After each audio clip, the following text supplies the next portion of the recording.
Eh bien, bonjour à tous, je vous retrouve aujourd'hui pour une grande première. On se retrouve dans la nouvelle émission de la nouvelle cuisine des mousquetaires. Alors pas avec Maïté, désolé, mais avec moi. Pour cette recette extrêmement simple, on se retrouve avec un saladier, une vieille cuillère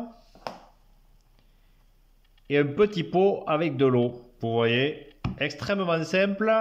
On va se retrouver pour quelque chose de relativement facile à préparer. Vous allez voir, même pour ceux qui sont carrément des brels en cuisine. Donc je vous dis à de suite pour ce nouvel épisode et cette nouvelle recette. Merci à tous.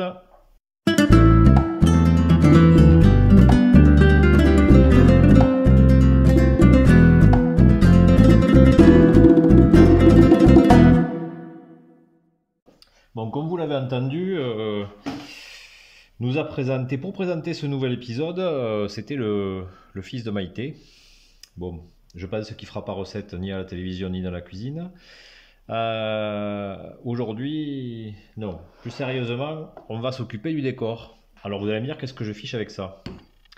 Par contre là, voilà, le fils de Maïté s'est pas trompé, c'est bien une cuillère, un saladier et un pot avec de l'eau.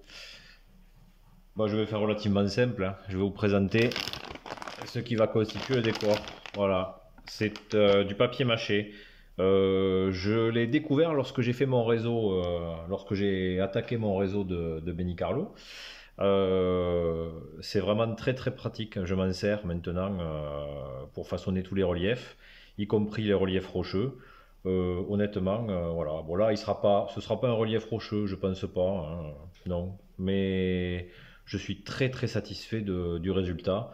Donc, ben voilà, hein, on ne change pas une équipe qui gagne. Donc, comme je sais m'en servir, et c'est relativement simple, eh bien, écoutez, on va commencer la recette. Donc je dirais que si on commence la recette, on va rajouter, on va pas faire une grosse quantité, hein, parce que sinon ça va être immangeable et surtout on ne va pas gâcher, on ne finira pas. Donc pour cette nouvelle recette, on va mettre un petit peu de ce papier mâché à l'intérieur, ici. Il en faudra pas des tonnes, hein. Vu la taille du réseau, ça va pas nécessiter une grosse quantité. Et puis il vaut mieux y revenir et en rajouter plutôt que d'en avoir sur les bras, c'est un peu con. Alors c'est pas que ce soit excessivement cher, mais non, c'est relativement bon marché. J'avais acheté ça dans un grand magasin de bricolage près de chez moi, à Pamiers, un monsieur B.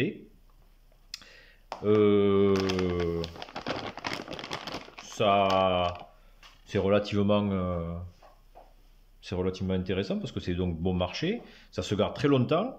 Moi ça fait des années que je l'ai, celui-ci ça fait peut-être 5-6 ans que je l'ai, vous voyez, et il m'a fait pour l'instant tout le réseau de Benny Carlo et j'en ai à peine utilisé la moitié. Donc pour l'eau, hein, comme on dit dans le sud, pardon, on fait ça à Bistonenas, il n'y a pas de raison, hein.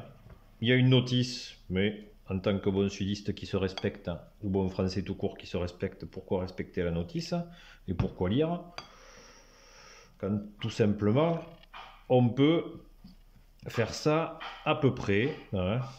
C'est bon, là j'en suis loin encore, hein, mais on va rajouter donc de l'eau petit à petit jusqu'à obtenir une pâte assez homogène. Alors c'est assez salissant, hein, faut reconnaître.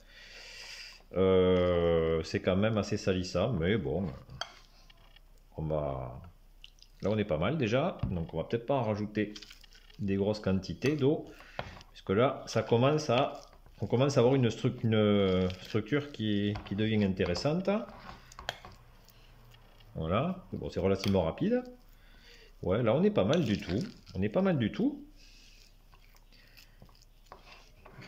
il va me falloir une petite cuillère, je vous retrouve dans un instant, parce que pour l'étaler, ou peut-être un petit couteau à beurre. Allez, je vous retrouve dans un instant, après avoir été à la cuisine récupérer ce qui me manquait. Allez, on se retrouve donc avec le petit ustensile magique qui me manquait. On va peut-être s'occuper de ça en premier, cette partie-là. qui va pas nécessiter des grosses quantités, mais alors dans un premier temps, j'étale. Et ensuite, il va falloir que je travaille ça à la main, hein. Mais là, alors, gros atout, je trouve, du papier mâché, ça sèche très très lentement. Voilà, ça demande un temps de séchage. Alors voilà, c'est un avantage qui peut devenir un inconvénient pour certains. Euh, je dis ça parce que voilà, pour moi c'est un gros atout, ça sèche très lentement. Mais quand je dis très lentement, pour les presser, il va falloir attendre minimum 2 3 jours, hein. Ah, le temps de séchage est très long, très très long. Et plus la couche est épaisse, évidemment, vous en doutez, plus le temps de séchage sera long. Voilà. Donc, si on pouvait, si je peux qualifier ça moi je dirais pas que c'est un inconvénient de toute façon, parce que un temps de séchage très long, au contraire, c'est une sécurité quand on fait des erreurs ou qu'on en a trop mis ou que ça nous plaît pas ou que je sais quoi d'autre, enfin je sais pas quoi d'autre. Voilà, ça permet de ne pas être pressé, enfin surtout de prendre son temps pour façonner le décor et rectifier. Voilà. Pour moi, la longueur du temps de séchage, c'est certainement pas un inconvénient. Pour certains, ça va en être un, ça je suis d'accord. Je dis pas le contraire, mais pour moi, ça n'en est pas un. Parce que, voilà, comme je vous l'ai dit, au contraire, pour moi, c'est un atout. Le seul vraiment défaut de ce produit, lorsqu'on va appliquer une couche épaisse, ça va être qu'il a tendance à un peu craqueler des fois. Mais si vous voulez faire par exemple représenter de la roche, au contraire, ça peut être un atout, hein, puisque c'est finalement, ça peut être intéressant. Mais donc, je ne sais même pas si ça on peut qualifier que c'est un défaut. Mais voilà, le seul vraiment défaut que j'ai pu noter, c'est que sur des couches épaisses, euh, il va y avoir une petite rétractation, j'ai envie de dire. Ça va un peu se rétracter. Le produit, voilà. Ça, c'est peut-être vraiment le seul défaut. Et encore, je vous dis, il faut que l'épaisseur de couche soit importante, hein. Cet effet de rétractation, lorsque vous avez des couches assez fines, il est quasiment invisible. Voilà. Il ne se produit que dans ces conditions-là. On va l'enlever, vous voyez, ça va être plus facile pour l'appliquer. Donc vous voyez là, je m'attaque à la partie qui sera la plus délicate. Comme ça, après, c'est fait. Alors le mieux, c'est de travailler avec les doigts, hein, finalement. Comme vous apercevez, c'est le plus pratique. Et surtout de bien libérer. Ça, il faut que ce soit important, c'est de bien libérer la partie roulement. Ah oui, parce que sinon je vais être embêté par la suite, hein. Donc là, on se retrouve avec cette partie-là qui est faite. Je vais maintenant m'attaquer à ça. Alors on y va, hein. On y va.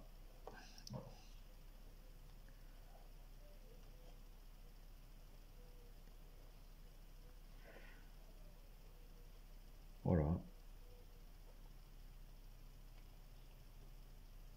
Alors, vous voyez, c'est... Donc l'important, ça va être de dégager la surface de roulement. Je vais essayer de le faire au mieux. Et voilà, je continue. Je fais cette partie-là un petit peu délicate et après, lorsque j'arriverai à la partie montagne, je vous retrouverai. Là, je termine ici, hein. Et je vous dis à de suite pour la suite. Allez, on se retrouve. Vous voyez, cette partie-là vient d'être réalisée. Donc ici, le derrière, c'était un petit peu délicat. Ici, derrière le pilier du pont. Et là maintenant, on va continuer donc à appliquer cette pâte. Alors comme je vous l'ai déjà dit, bon, je me répète, hein, c'est pas grave. Ça sèche très lentement. C'est pas comme du plâtre. On peut prendre le temps de le façonner, hein. Voilà, un temps de séchage très long. Pas besoin de se presser.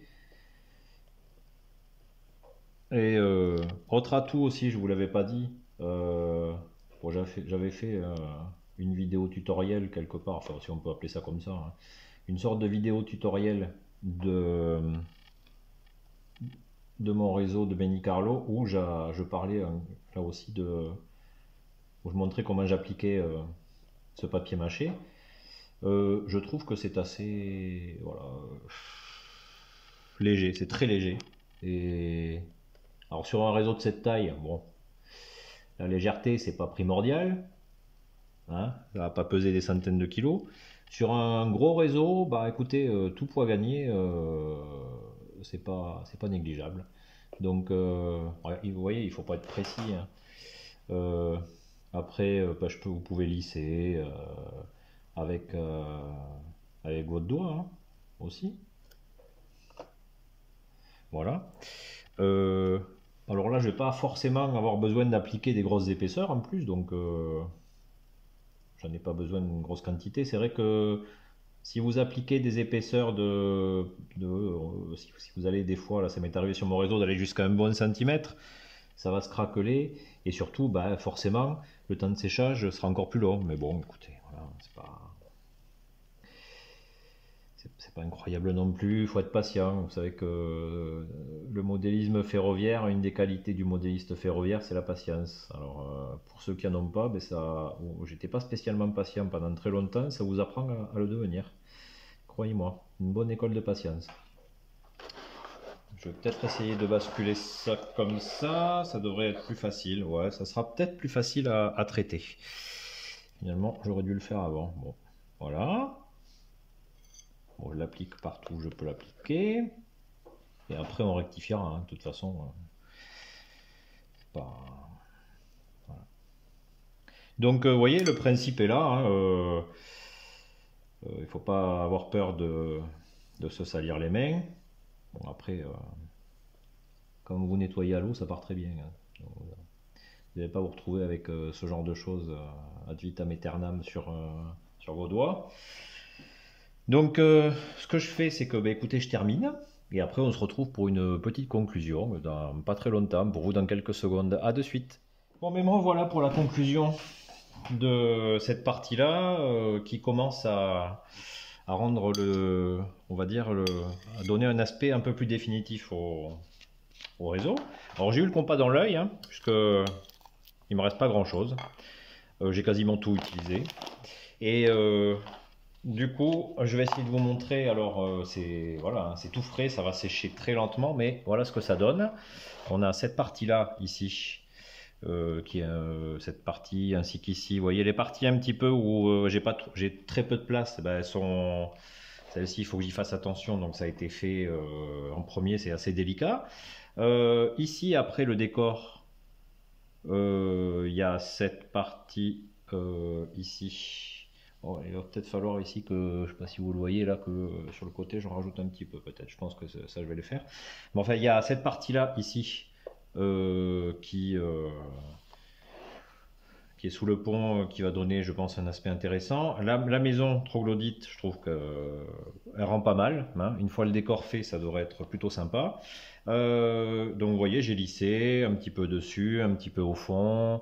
J'ai fait, il m'en restait un petit peu ici, j'en ai rajouté un petit peu sur le sol pour donner un aspect un peu plus granuleux. Et j'ai fait un test. Alors là, j'ai pris un petit risque. J'ai voulu faire une voie noyée. On va voir ce que ça va donner. Ici, ça sera ballasté. Là, par contre, j'ai voulu une voie noyée. Écoutez, on verra. Une fois sec, si je me suis planté ou pas. Normalement, j'ai testé le roulage, ça fonctionne, ça passe. Voilà, hein, écoutez, que dire de plus? Ben, qu'on se retrouve au prochain épisode, la semaine prochaine. Ça sera sec. Et je pense que la semaine prochaine, ça sera certainement un bon coup de peinture sur la roche, sur le relief. Et vous montrer ce que ça donne. Je vous dis à très très vite. Merci.